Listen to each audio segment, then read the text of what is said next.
Welcome to Kavitha recipe Tamil. இன்னைக்கு பார்க்க போகிற ரெசிபி கீரை கடையில் எப்படி செய்யலாங்கிறத பார்க்கலாம் வாங்க.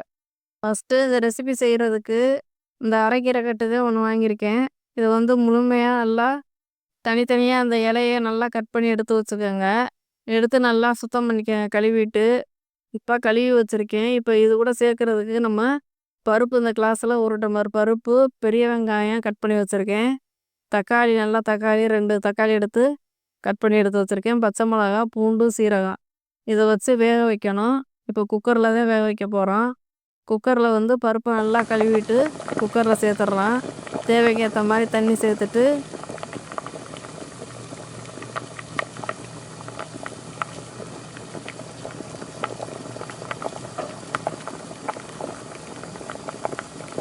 இந்த வெங்காயம், தக்காளி, பச்சை மிளகா எல்லாத்தையும் சேர்த்துட்டு இந்த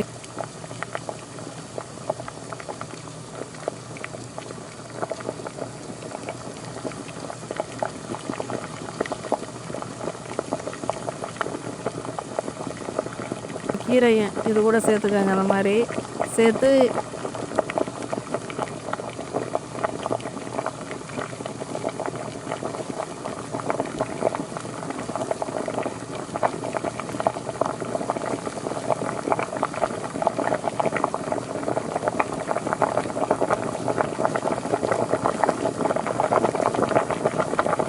இப்போ இதில் ஒரு அரை ஸ்பூன் சீரகம் சேர்த்துக்கோங்க.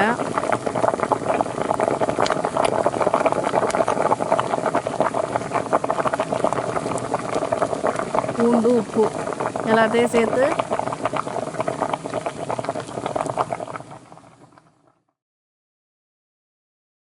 வேக வச்சுக்க. ஒரு 3 விசில் வச்சு நல்லா வேக வச்சுக்கோங்க. கீரையெல்லாம் முக்கியமாக மஞ்சத்தூள் சேர்த்துக்கோங்க. நான் சொல்ல மறந்துட்டேன். மஞ்சத்தூள் போட்டு வேக வச்சுக்கலாம்.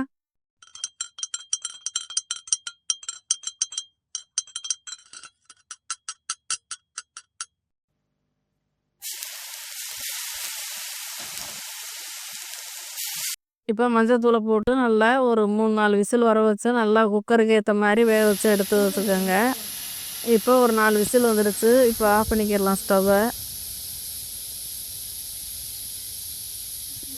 இப்போ ஒரு துண்டு புளி லைட்டாக தக்காளி சேர்த்து அதிகமாக சேர்த்திங்கன்னா புளி தேவையில்லை. கம்மியாக சேர்த்தா கொஞ்சம் புளி சேர்த்துக்கோங்க. புளி சேர்க்குறப்ப தான் கொஞ்சம் நல்லாயிருக்கும். இப்போ இந்த மாதிரி கம்மியாக எடுத்து வச்சுருக்கேன். லெமன் அளவு தேவையில்லை, அதை விட கம்மியாகவே நீங்கள் சேர்த்துக்கோங்க. இப்போ ஊற வச்சுட்டு இப்போ ஒரு தாளிப்பு கொடுத்துக்கலாம். இந்த கீரையை நல்லா கடைஞ்சி எடுத்து வச்சுக்கிறேன். கீரைலாம் வெந்துருச்சுன்னா அந்த பருப்பு இந்த கீரையெல்லாம் தனியாக எடுத்து ஒரு மண்சட்டியில் போட்டு நல்லா பருப்பு மத்து வச்சு நல்லா கடைஞ்சிக்கோங்க. பருப்பு கீரை வெந்த தனியாக வேஸ்ட் ஆக்காமல் இதிலே சேர்த்துக்கோங்க. அதில் தான் கீரையில் சத்தெல்லாம் இறங்கியிருக்கும். இப்போ நல்லா கடைஞ்ச அளவுக்கு எடுத்து வச்சுருக்கேன் பார்த்தீங்களா. இப்போ இதுக்கு தாளிப்பு கொடுத்துக்கலாம். இப்போ ஒரு கடாயில் எண்ணெயை சேர்த்துக்கோங்க. எண்ணெய் சேர்த்து எண்ணெய் சூடானதுக்கு முன்னாடி இந்த எடுத்து வச்சுருக்கேன் பார்த்தீங்களா, வெங்காயம், கருவேப்பிலை, காஞ்ச மிளகாய், பச்சை மிளகா சேர்த்துருக்கோம். காஞ்ச மிளகா சேர்த்து பொடியாக கட் பண்ணி வச்சுருக்கேன் வெங்காயம். இப்போ கடாயில் எண்ணெய் சேர்த்து எண்ணெய் நல்லா சூடானதுக்கு பின்னாடி கடுகு ஒரு அரை டீஸ்பூன் கடுகு சேர்த்துக்கோங்க. கடுகு பொரிஞ்சு வர்றப்ப இந்த வெங்காயம் சேர்த்துக்கலாம். வெங்காயம், காஞ்ச மிளகா, கருவேப்பிலை இது நல்லா வதக்கிக்கோங்க. நல்லா எண்ணெயிலே போட்டு நல்லா வதக்கிட்டு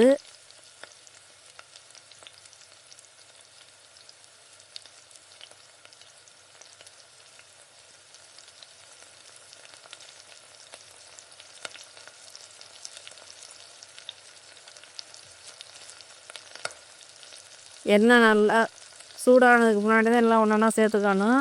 சேர்த்து நல்லா கண்ணாடி பக்குவத்துக்கு நல்லா வெங்காயம் நல்லா வதங்கட்டும்.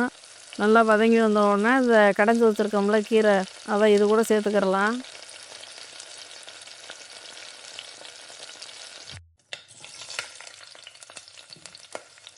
இந்த மாதிரி சேர்த்து கடைசியாக உப்பு செக் பண்ணிக்கோங்க. புளியை கரைச்சி அதில் ஊற்றி குழம்பு தூள் ஒரு 2 ஸ்பூன் சேர்த்துக்கோங்க.